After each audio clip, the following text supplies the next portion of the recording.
वफादार राजकुमार।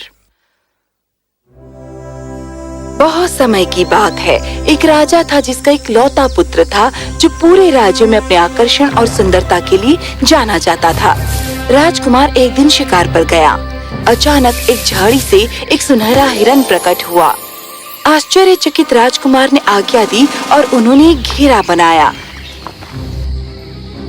पर फिर मुझे जाने दो। वो हैरान रह गए कि उस प्राणी की इंसानी आवाज थी। मैं तुम्हें अनगिनत खजाने दूंगा। मेरे पास पहले से बहुत सारी संपत्ति है, पर मेरे पास एक सुनहरा हिरण नहीं है। फिर मैं तुम्हें खजाने से भी कहीं ज्यादा दूंगा। और वो क्या हो सकता है?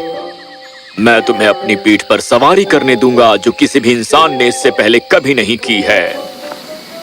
ठीक है।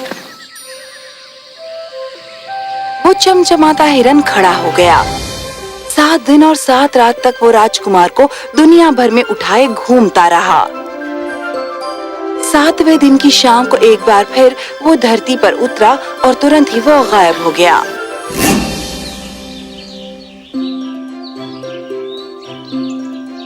राजकुमार बाराम गौर ने आश्चर्यचकित होकर अपनी आंखें मली, पर वो उससे पहले कभी भी ऐसे अजनबी देश में नहीं आया था।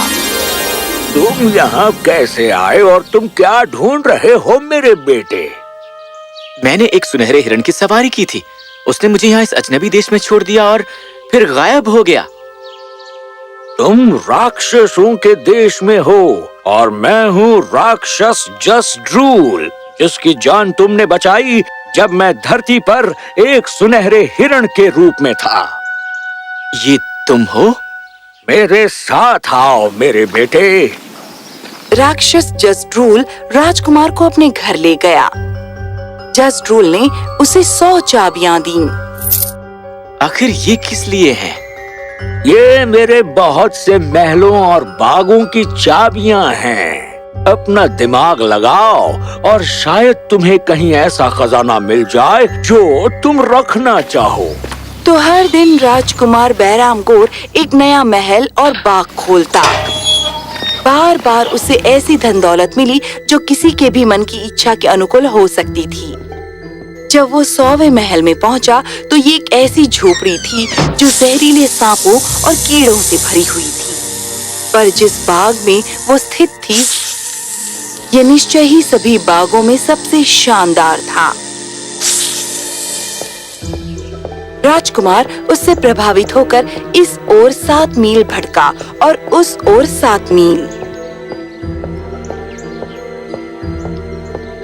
जब वो सो रहा था तो परियों की राजकुमारी शाहपसंद, जो एक कबूतरी का रूप इख्तियार किए हुए थी, उस बाग के ऊपर से उड़ी। इस खूबसूरत सजीले नौजवान राजकुमार को देखकर राजकुमारी हैरान से भरी पृथ्वी पर आ गई। इतने खूबसूरत दृश्य को देखकर जैसे ही उन दोनों ने एक दूसरे को देखा, वो अत्यंत प्रेम में डूब गए और उन्होंने बिना समय गंवाए शादी करने का फैसला किया। हालांकि राजकुमार ने सोचा कि उसे अपने मेजबान से सलाह लेनी चाहिए। राक्षस जसड्रूल ने जब देखा कि ये उसका प्रदेश है, मुझे वो राजकुमारी मिल गई है जिससे मैं विवाह कर सकूं। बहुत बढ़िया। नौजवान राजकुमार को ये देखकर खुशी हुई कि राक्षस काफी खुश दिख रहा था। राजकुमार बहराम गौर और शाहपसंद का विवाह हो गया और वो राज़ी खुशी रहने लगी।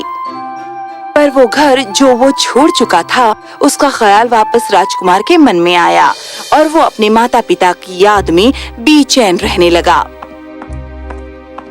तुम्हारी क्या समस्या है मेरे राजकुमार?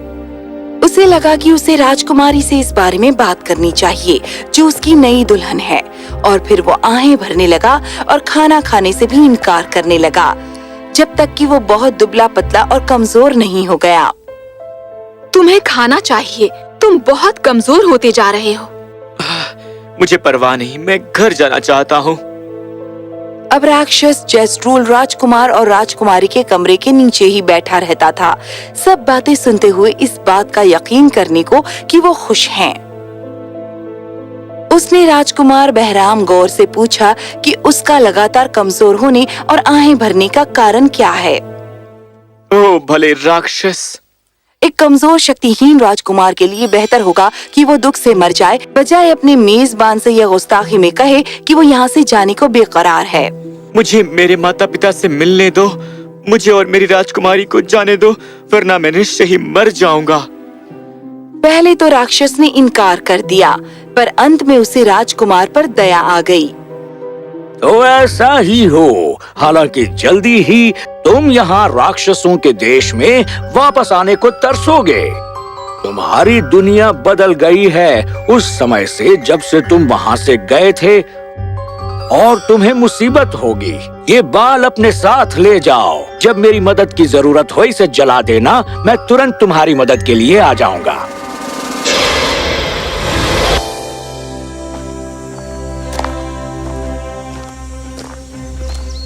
मुझे क्षमा करना, मेरे पास कुछ नहीं है। हे भगवान, मुझे यकीन नहीं हो रहा है कि ये तुम हो। ओ मेरे राजकुमार, तुम कहाँ चले गए थे? मुझे एक अजनबी देश में ले जाया गया था, जहाँ पर मुझे ये बहुत ही सुंदर राजकुमारी मिली। मेरे शहर को क्या हो गया है? माताजी और पिताजी कहाँ हैं? मुझे क्षमा करना राजकुमार, वो चले गए। नहीं, ये सच नहीं हो सकता। मुझे बहुत अफसोस है। बेशक उसके माता पिता दोनों मर चुके थे। एक हड़पने वाले ने राजगद्दी पर अधिकार कर लिया था और राजकुमार बहराम गौर के सर पर एक इनाम घोषित कर दिया था। उसके वापस लौटने की स्थिति में उस शिकारी ने उस नौजवान दंपत्ति को अपने घर के अटारी पर रहने की इजाजत दे दी। मेरी बूढ़ी मांझी है, वो तुम्हें आते आते कभी देख नहीं पाएगी, और तुम शिकार में मेरी मदद कर सकते हो जैसे मैं तुम्हारी मदद किया करता था। तो वो शिकारी के घर में छिप गए। अब एक दिन जब राजकुमार शिकार के लिए बाहर गया था, राजकुमारी शाहपसंद को अपने खूबसूरत सुनहरे बालों को धोने का मौका मिला। उसके लंबे बाल उसके गले के गिर्द लटके थे और उसके टखनों तक पहुंच रहे थे, मानो ये सुनहरी धूप की बौछार हो। और जब उसने उसे धो लिया और उसे कंघी किया, उसने खिड़की खोल दी ताकि ताजा सुबह की हवा उसके गीले बालों को सुखा दे। उसी समय शहर का मुख्य दरोगा वहाँ से गुजरा। उसने उस अकेली राजकुमारी को देखा जिसके चमकदार सुनहरे बाल थे। वो इस दृश्य को देखकर इतना अवाक रह गया कि अपने घोड़े से गिरकर नाले में गिर गया। दरोगा ने कभी भी उस खूबसूरत परी जिसके सुनहरे बाल थे और जो शिकारी के घर में थी, उसके बारे में बोलना नहीं छोड़ा। ये कहानी राजा के कानों तक पहुंची तो उसने शिकारी के घर सिपाही भेजे, पर क्योंकि वो अंधी थी तो उसे कोई भी अंदाजा नहीं था कि वे किसकी बात कर रहे हैं। यहाँ कोई नहीं रहता, कोई सुंदर औरत भी नहीं और ना ही कोई बदसूरत, केवल मैं और मेरा बेटा रहते हैं। पर जाओ, अटारी पर जाओ, अगर तुम्हें देखना ही है तो खुद देख लो। एक चाकू इस्तेमाल करके राजकुमारी ने लकड़ी की छत में एक छेद बनाया और फिर कबूतर का रूप धारण करके वो उड़ गई। तो जब सिपाही अंदर धड़धड़ाते हुए आए तो उन्हें वहाँ कोई नहीं मिला। राजकुमारी बहुत दुखी थी कि उसे अपने खूबसूरत नौजवान राजकुमार को छोड़ना पड़ा था। जब वो वहाँ से उस अंधी बुढ़िया के ऊपर से उड़कर गई तो उसने उसके कान में फुसफुसाया, मैं अपने पिता के घर पन्ना के पहाड़ पर जाऊंगी। अटारी को खाली देखकर उसके दुख का पारावार न रहा और अंधी बुढ़िया उसे ज्यादा कुछ न बता सकी थी कि क्या हुआ, सिवाय उस रहस्यमय आवाज के जो उसने सुनी थी। मुझे मेरे पिता के घर पन्ना के पर्वत पर जाना है। यही मैंने सुना था। पहले तो उसे थोड़ी बहुत तसल्ली हुई, पर जब उसे ये ज्ञान हुआ कि उसे लेश मात्र भी अंदाजा नहीं कि ये पन्ना का पर्वत कहाँ है, तो वो बहुत उदास हो गया। उसने खाना खाने से इनकार कर दिया और अपनी राजकुमारी के लिए हर दिन रोता रहा। अंत में उसे उस जादुई बाल की याद आई और उसे उसने आग में फेंक दिया। अभी वो जलने ही लगा था कि जब मेरे राजकुमार, मैं तुम्हारे लिए क्या कर सकता हूँ? मुझे पन्ना के पर्वत का रास्ता दिखाओ। तुम वहाँ कभी जीवित नहीं पहुँच सकोगे। मेरी सलाह मानो तो वो सब भूल जाओ जो बीत चुका है और एक नई जिंदगी शुरू करो। मेरे पास बस एक ही जीवन है और अगर राजकुमारी को खो दूं तो वो भी चली जाएगी। अगर मुझे मरना ही है तो उसे ढूंढते हुए ही मरने दो। नौजवान राजकुमार से प्रभावित होकर जस्ट्रोल ने वादा किया कि जितना हो सकेगा उतना वो उसकी मदद करेगा। राक्षसों के देश में वापस आकर उसने उसे एक जादू की छड़ी दी और वो उसे राक्षस नानक चंद के घर ले गया। तुम्हें बहुत से खतरों का सामना करना पड़ेगा, पर इस जादू की छड़ी को अपने हाथ में दिन और रात रखना और तुम्हें कोई हानि नहीं पहुंचेगी। बस यही मैं तुम्हारे लिए कर सकता हूँ। पर नानक चंद, मेरा बड़ा भाई, तुम्हें इससे आगे मदद कर सकता है। उसने जादू की छड़ी को दिन रात अपने हाथों में थामे रखा। उसे कोई हानि नहीं पहुंची। अंत में वो राक्षस नानक चंद के घर पहुंचा। राक्षस अभी अभी 12 साल की नींद से जागा था, तो वो बुरी तरह भूखा था और राजकुमार को देखते ही उसके मुंह में पानी आ गया। मैं तुम्हारी मदद कैसे कर सकता हूँ? जब राक्षस नानक चंद ने पूरी कहानी सुन ली तो उसने अपना सिर हिलाया। तुम कभी भी पन्ना के पर्वत पर नहीं पहुँच सकोगे मेरे बेटे। मेरी सलाह मानो।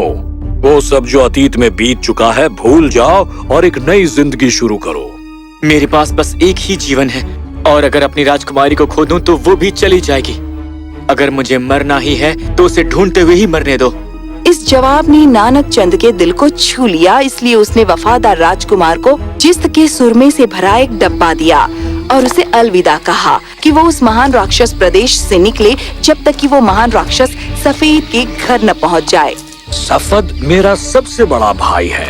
यदि जो तुम चाहते हो वो कोई कर सकता है तो वो वही है। यदि तुम्हें किसी चीज की जरूरत पड़े तो इस सुरमे को अपनी आंखों पर रगड़ना। जिस किसी चीज की तुम ख्वाहिश करोगे वो करीब आ जाएगी, लेकिन यदि किसी दूर की चीज की ख्वाहिश करोगे तो वो दूर चली जाएगी।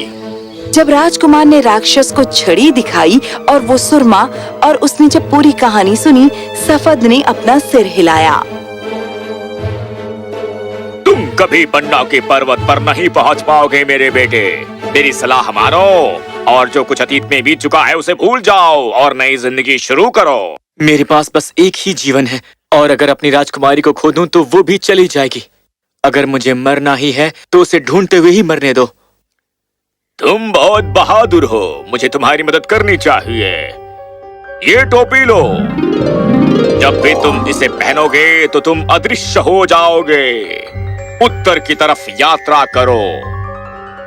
कुछ दूर जाने के बाद एक बहुत ही दूरी पर तुम पन्ना का पर्वत देख सकोगे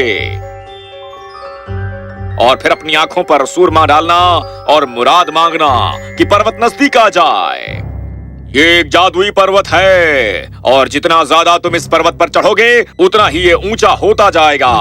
इसकी चोटी पर बसी है पन्ना नगरी। इसमें छुपकर प्रवेश करना अपनी इस अदृश्य करने वाली टोपी की मदद से। फिर भी वो उसे ढूंढ न सका। सच्चाई ये थी कि राजकुमारी शाहपसंद के पिता ने उसे 7 कैद खानों के अंदर डाल रखा था, इस डर से कि कहीं वो फिर से उड़कर न चली जाए। पिता होने के नाते वो चिंतित था। वो वापस पृथ्वी पर चली जाएगी अपने खूबसूरत नौजवान राजकुमार के पास। यदि तुम्हारा पति तुम्हारे पास आता तो फिर ठीक है, पर तुम कभी उसके पास वापस नहीं जाओगी।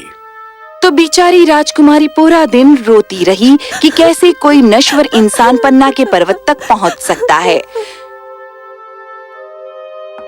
उसको देखते ही वो खुद रोक न सका उसकी बाहों में समाने से, पर ये याद करते हुए कि वो अदृश्य था, उसने इंतजार किया जब तक कि नौकर चले नहीं गए। सभी 7 कैद खानों को एक एक करके ताला बंद करते हुए उसने सोचा कि वो अवश्य ही सपना देख रही होगी, पर जब सब चले गए तो उसे यकीन हो गया कि कोई उसके साथ कमरे में है। कौन एक ही थाली में खाता है? ओह मेरे प्यारे राजकुमार। अगले दिन नौकर ये देखकर हैरान रह गया जब उन्होंने देखा नौजवान राजकुमार अपनी राजकुमारी के साथ बैठा है। ये सारी कहानी सुनकर राजा राजकुमार बहराम गौर के साहस पर बहुत खुश हुआ और उसने राजकुमारी को रिहा करने की आज्ञा दी।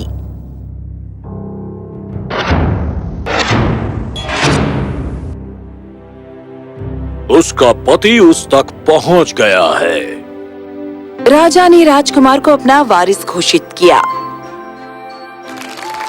वफादार राजकुमार बहराम गौर और उसकी सुंदर दुल्हन सदा राजी खुशी रहे उस पन्ना के राज्य में।